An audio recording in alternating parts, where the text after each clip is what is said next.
Did you know one of rock's wildest drummers once tried to join the Beatles? That's right, Keith Moon, the explosive drummer from The Who, once asked Paul McCartney if he could take Ringo Starr's place in the Fab Four. But McCartney shut the door, politely but firmly.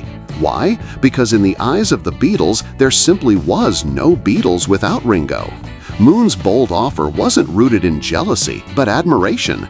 He was more than just a fan, he was a friend and occasional collaborator. He even lent his voice to the legendary Beatles anthem, All You Need Is Love. But even with his raw talent and wild energy, Moon's chaotic style never quite matched the Beatles' polished melodic sound. It would have been like dropping a thunderstorm into a sunny day. At the time, both the Beatles and The Who were rock royalty, climbing the charts and dominating headlines.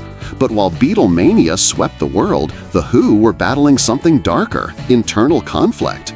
Moon, notorious for his erratic behavior and drug use, famously chased guitarist Pete Townshend with a knife during a heated argument. Things came to a boiling point when Roger Daltrey flushed Moon's drugs down the toilet. Pushed to the edge, Moon began looking for a new band to join, and that's when he approached the Beatles. But the Beatles weren't the only ones to turn him down. Moon also reached out to the Animals and even tried forming a supergroup with Jimmy Page and John Entwistle. But none of those efforts stuck. In 1966, during the height of the Beatles' fame, Moon saw an opportunity and pitched himself as a replacement for Ringo, a request that could have shaken music history to its core. McCartney declined the offer, saying they weren't looking for a new drummer. Still, he pointed Moon in Ringo's direction.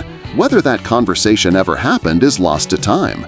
But one thing's clear, Ringo Starr wasn't just a member of the band, he was the heartbeat of the Beatles. His steady rhythm and down-to-earth vibe grounded the group amid growing tensions.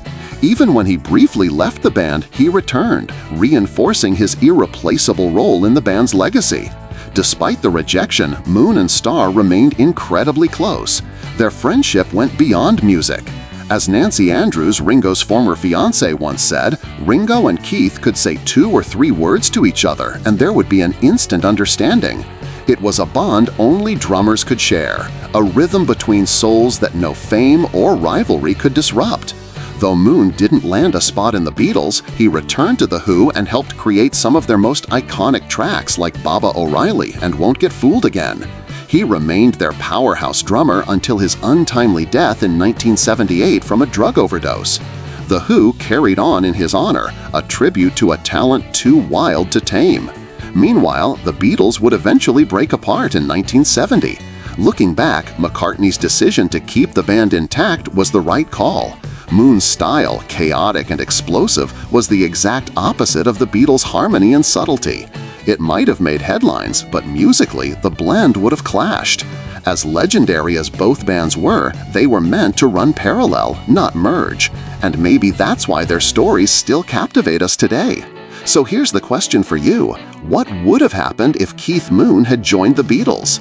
Would they still be legends, or would it have all fallen apart even faster? Let us know what you think in the comments below.